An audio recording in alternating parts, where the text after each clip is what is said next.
खुलुमबाय आं माइनाव बसुमतारी गिबियावनो बर' रादाब नायगिरि नोंथांमोनखौ आंनि चेनेलाव बरायबाय लोगोसे गोजोन फुंबिलिनि गाहाम हामलायथि बावहरबाय नोंथांमोननि थाखाय लानानै फैबाय आं गोदान मोनसे रादाब नोंथांमोना भिडिअखौ अननानै जोबजासिम नायलांदो। दिनैनि गिबि खौराङाव दङ दिनै 10 नभेम्बर दिनै मोनद' हारिफोरनो एसटि होनो नागिरनायनि सायाव CCTOA नि बानजायनायाव गुवाहाटीनि सनापुराव थानाय सनापुर मिनि स्टेडियामाव 1 लाख सुबुंफोरा बाहागो लागोन। मुंदांखा मेथाइ खनगिरि जुबिन गार्ग बिथांनि मुङाव सान्दा खांनो लादों दुलाराय आसाम खौरांगिरि AAJU आफादा। जुबिन गार्गनि मुं लानानै इटाभाटायाव रां दाबि खालामदों AAJU आफादा। उदालगुरि जिल्ला कमिटिया रां खांनायनि अजद दैखांदों नरेश कलिता आरो उतुल बरानि हेंथायै। भारत हादोरनि आइजो क्रिकेट गेलेगिरि उमा चेत्री बिथांखौ आसाम क्रिकेट एस'सिएशन ACA आ गुवाहाटीआव बरायदों। मख'नो गोनांदि आसाम क्रिकेट एस'सिएशननिफ्राय उमा चेत्री बिथांनो 51 लाख रां अनसुंथाइ होदों होनना ACA नि आफादगिरि तरंगा गगैआ फोरमायथिदों। जुबिन गार्ग बिथांनि रय रय बिनाले सावथुना बक्स अफिस रेकर्ड बानायदों। जाय सावथुना 1 सप्तायावनो असमिया सावथुननि गेजेराव 14 कौटि रां आरजिनो हादों होनना मिथिनो मोन्दों। फैगौ 11 नभेम्बराव गाहाय मन्थ्रि नरेन्द्र मदि बिथाङा साननैनि थाखाय भुटान हादोराव दावबायफैगोन होनना खौरां मोननाय जादों। खौरां मोननाय बायदिब्ला गाहाय मन्थ्रि नरेन्द्र मदि बिथाङा 1020 मेगावाट गोहो गोनां पुनात सांसु हाइड्र' इलेक्ट्रिक प्रजेक्टखौ बेखेवगोन होनना मिथिनो मोन्दों। हाथिसार दादगारियाव इभिक्सन खालामजानाय दुखुथिया बर' सुबुंफोरा माखासे बाथ्राखौ फोरमायथिदों। चिरां जिल्ला रुनिखाता रेन्जनि सिङाव थानाय भारत भुटान सिमानि हाथिसार दादगारि ओनसोलाव सोलिदों इभिक्सन। इभिक्सन खालामजानाय दुखुथिया बर' सुबुंफोरा समाजारि बिजोंनि गेजेरजों माखासे बाथ्राखौ फोरमायथिदों।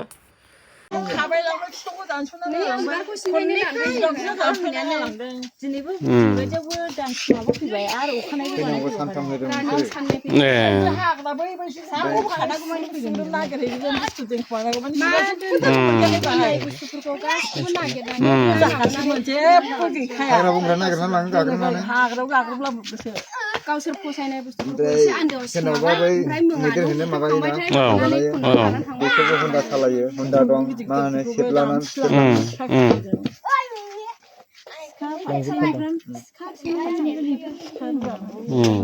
क'क्राझार सोहोरनि साखाथियाव थानाय खोला खारगाव गामिनि मोनसे नखराव सोमोनांथाव जाथाय सोमजिदों। खोला खारगाव गामिनि दिपेन नार्जारि आरो जया नार्जारिनि नखराव हर सान अन्थाइ खुबैनाय जाथाय सोमजिदों होनना खौरां मोननाय जादों। खौरां मोननाय बायदिब्ला नुवा खोनाया पुलिसनि नोजोरावनो नखरखौ थांखिनानै अन्थाइ खुबैहरदों। गिबियावनो आं खुलुमनाय थाबाय रिपर्टार बिथांमोननिसिम। आं खारगाव माने गामिनि आंनि मुङा दिपेन आरो नैबे आंनि अनजालि बिसि जया नार्जारि लोगोसे आंनि फेमिलिया फिसाला सासे दङ माने क्लास 9 अनसायग्रा नार्जारि आरो फिसाजो सासे कृति। आंनि न'खराव मोनसे जोबोद सोमोनांथाव जाय सोमोनांथावखौ बयबो पाब्लिकफ्रा दिनै बयबो फोथायदों प्रुफ जादों आरो बे जाथाया दानिल' नङा थांनाय 2025 मायथाइनि फेब्रुवारि मार्चनिफ्राय मार्चसिम माने बे जाथाया जादों बे न'आव आरो बेयाव बै समाव माने फेब्रुवारि मार्चआव माने पुर्निमा सनिबार मंगलबार एकादशी बेबायदि बाराय लानानैल' फैनाय जायोमोन। नाथाय माखासे जोङो माने 8 माससो गेप जानानै नैबे दाख्लै नभेम्बर बुधबारनिफ्राय आरो बे अन्थाइ खुबैनाया जाथाया जाफिनदों। दा राज पुर्निमा समनिफ्राय माने बुधबारनिफ्राय स्टार्ट जादों आरो बै समाव मोनानि 8:30निफ्राय बेबायदिनो माने खुबैदों आरो अन्थाइखौबो नुयो। दा बेनिफ्राय बिस्थिबाराव माने बुधबाराव खुबैजेनबाय बेयाव गोबाङानो खुबैदों आरो बिस्थिबार बारायावबो 9:40निफ्राय खुबैदों।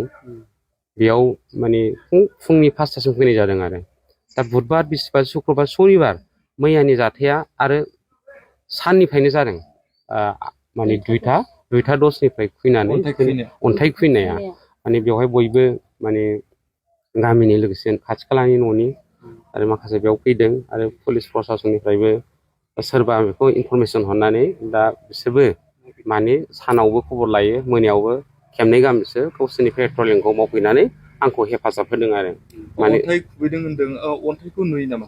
अन्थाइखौ नुयो दा बेसेबांसो गिदिर गिदिर बे अन्थाइया फिसाबो दङ माने गिदिरबो दङ बेबायदि आरो नोंथांमोना सोरबा मानसि खुबैनायनि सन्देह दं ना माबा मोनसे बेखौथ' जोङो माने फैग्राखौ नुवाबाथ' जोङो बेनिफ्राय जोंनिफ्राय जेबो मोनदांनायाव जेनेबा अन्थाइआ फैनाय जेनेबा माखासे बारहावाखौ नुनानै मा नोंसोर माबायदि मोनदांनो गोसोआव? जोंनि मोनदांथियाव जोङो माने गोमोदों आरो सोरबा सासे मानसि फैयोबाबो बियो सम्भब नङा बबेबा मोनसे जायगायाव माने गोग्लैफैनाय बेखौ जोङो माने सम्भब नुहराखै औ थिङावल' नङाबा न'फ्रावबो नांगौमोन सोरनिबा फैनाय एखमबा दोरोदनानै बाथुलजों गावनाय बा आखाइजों फैनाय बा बबेबा साइडआव नांगौमोन मानसिनावबो नांगौमोन दा जों मोनसे सोमोनांदों बेयो माबा मोनसे सैथाननि खामानि जानो हागौ जाय आंनि न'खरखौ माने सिलिंखार खालामनायनि षड़यन्त्र बेफोरबायदि थानो हागौ जेराव बे न'खरा खस्थ' मस्थ'यै रायजो जानाय बेयाव जोंहा थाखा फैसानि बिराद प्रब्लेम जायो गथ'फोर माने लेखा फरायनाय मानाय बेयाव प्रब्लेम जायो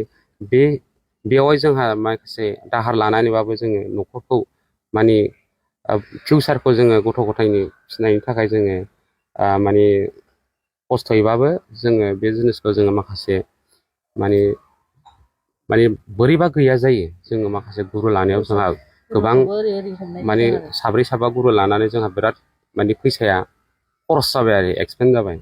आচ্ছা पुलिसाबो फैदों होनदों पुलिसाबो फोरमान जालांदों? पुलिसाबो निस्सय गावसोरनो गोमोलांदों माने गावसोरनि माने मेगनावनो माने गोलैनाया अन्थाइ खुबैनायखौ गावसोरनो नुलांनानै सोमोदों आरोखि आरो बिसोरबो माने ओरै माने बारि माने नायगिदिं खाथि खाला नोजोर होदों नाथाय नुवा गावसोरनि मेगनाव फैदों अन्थाइखौबो नुथारदों। मोनसे जायगायाव गोग्लैयो अन्थाइआथ' माने सोब फैनाया बियो जोंनि नोजोराव ओरै सोनाब लाइननिफ्राय फैयो आरोखि ओमफ्राय बे साइडआवल' गोमो आरोखि एखमबा सिलायावबो बैफ्रावबो गोलैफैयो टयलेटआव गोलैफैयो आरोखि खिन्थु न'नि थिङाव नांफैनाय जायाखै। आচ্ছা अन्थाइ खुबैनाया खेबसेल' खुबैयो ना बले एकदम माने एखमबा 5 मिनिट फरे फरे बिदिनो फैयो एखमबा 10 मिनिट एखमबा आधा घन्टा बिदिनो फैयो आरोखि। फैनाय अन्थाइ खुबैनाय फैनाय समाव माबायदि जायो जेनेबा नोंथांमोना मेगनजों नुनो मोननायखौ बबेनिफ्राय फैदों माने बबेनिफ्राय फैदों नुवा अन्थाइखौ जेलानाखि गोलैखांगोन अब्लासो बे अन्थाइखौ नुगोन आरोखि बिफांफोरा मावगोन अन्थाइखौ नुनाय जायो आरोखि। ओरैनो दा गुबुनफोर माबा मोनसे सासपेक्ट बिदि बे सासपेक्टआथ' जोङो माने जेबो प्रुफ गैयाबा जों रावखौबो सासपेक्टआव लानाय जायाखै आरोखि। खिन्थु मोनसे खोथा जे बेबायदि जाथायखौ सोमोनांथाव जाथायखौ फोथायनो गोबां गोब्राब खिन्थु दिनै रायजो राजाफ्राबो नुजोब्बाय पुलिसफ्राबो फैनानै नुफैबाय बिसिनि सिगाङावनो जे अन्थाइ खुबैनाय अन्थाइफ्रा बेसेबांसो बुरजा जाखो दासिम? अन्थाइखौ जोङो माखासेखौ सावबाय बिदिनो गारहरबाय ओमफ्राय दा एसे दङ अन्थाइआ बेयाव माबा 50-60थासो दङ आरोखि माखासेखौ बे गामिनि मानसिफ्रानो माने बै जेनिफ्राय वासरुम दङ बे जोंनिनो वासरुम बेयाव लांनानै माखासे गोबां गारहैबाय आरोखि बेयाव फैयोबा जोंनि न'आव फैयो बेयाव बम गावोबा जोंनि न'आव अन्थाइ फैहरो आरोखि। मा रोखोमनि अन्थाइआ दुलुर? अन्थाइआथ' माने गिलिर गोथाङानो बे रेजें नङा आरो बे अन्थाइआ माने दैफोरनिफ्राय फैनाय बायदि नुयो आरोखि साफा आरोखि बेयाव जेबो हाब्रु थाब्रु नांनाय गैया। बे समाव नोंसोरो अन्थाइ खुबैजायोबा गोसोआव माबायदि फैयो गिखांनाय फैयो? बेयावथ' गिनाय फैयो माने मोनाबा माने गोजांस्रिउ मोनो ओमफ्राय गथ'फ्राबो बेफोराव जेनेबा फायखाना बेफोराव माने बायहेरायाव फैयोबा माने माथाफ्राव नाङोबा बेफोर जिनिसाथ' एसे रिक्सनि खोथा नालाय बेयाव गिनाय फैयो गथ'फ्रा बेबायदि आरोखि मोनाबा जेनेबा आंबो एखमबा मोनानि प्रग्राम मिटिं सिङाव माने बे अन्थाइ खोनायनि थाखायनो आङो बायहेरायाव ओंखारनो माने हाया जाबाय आरोखि। खिन्थु बे जाथायखौ नोङो मेगनजों नुदों? मेगनजोंथ' जों नुबाय अन्थाइखौ नुबाय ओमफ्राय अन्थाइआथ' गिदिरबो फैयो फिसाबो फैयो ओमफ्राय मैयाहायथ' सानावनो फैदों 2:10निफ्रायनो फैदों ओमफ्राय फैबाय थायो 2:10 खनसे ओमफ्राय 3टा जानो 15 मिनिट समाव बेयाव खनसे फैलायबाय आरो 3टा 15 खनसे फैलायबाय 3:30 खनसे फैबाय बेबायदि फैयै सान हाबलांबाय गासिगोनदां मोनो जोङो ओमफ्राय फैगाया आरो ओमफ्राय दाना मोनायावबो बारानिफ्राय बारा फैलांबाय थायो ओमफ्राय जोंहाबो एसे जानागुरुफोरखौ खबर लानाय जायो दा जानागुरुफ्राबो मावा नङा मावदोंमोन दाख्लैहाय ओमफ्राय दा जायाखै आरोखि सानसेयाव खेबबैसेसो खुबैनाय नों नुखो? सानसेयाव जोङोथ' सानाव खुबैनायाथ' मैयासो जाजेनदों, ओमफ्राय दिनैथ' गैया दासिमबो। ओमफ्राय बांसिनानो मोनायावसो खुयो। मोनानि सान हाबखांनायनि बिदिनो 8टासोनिफ्राय खुयो आरो। दा जानायाव 8टा 8:30 बिदिनिफ्राय स्टार्ट जादों आरो दाख्लैनिफ्राय। पुलिसा फैनानै बेयाव मा बुंफैदों? पुलिसा फैनानैथ' बेथ' बिरा बानजाखो ना बिरा खुबैनाय जाखो, बिरा खुबैदोंबाबो गावसोरथ' जमजोब्बाय, औवायावबो थाहैजोब्बाय, जेबो नुवाखै नालाय गावसोरबो एसे सोमोनांबाय आरो। दा गिनाय फैबाय बिस्राबो। पुलिसनि सिगाङावबो खुबैदों? पुलिसनि सिगाङावबो फैबाय, नुबाय, ओमफ्राय अन्थाइखौ गोलैनायल' नुयो थिंनिफ्राय।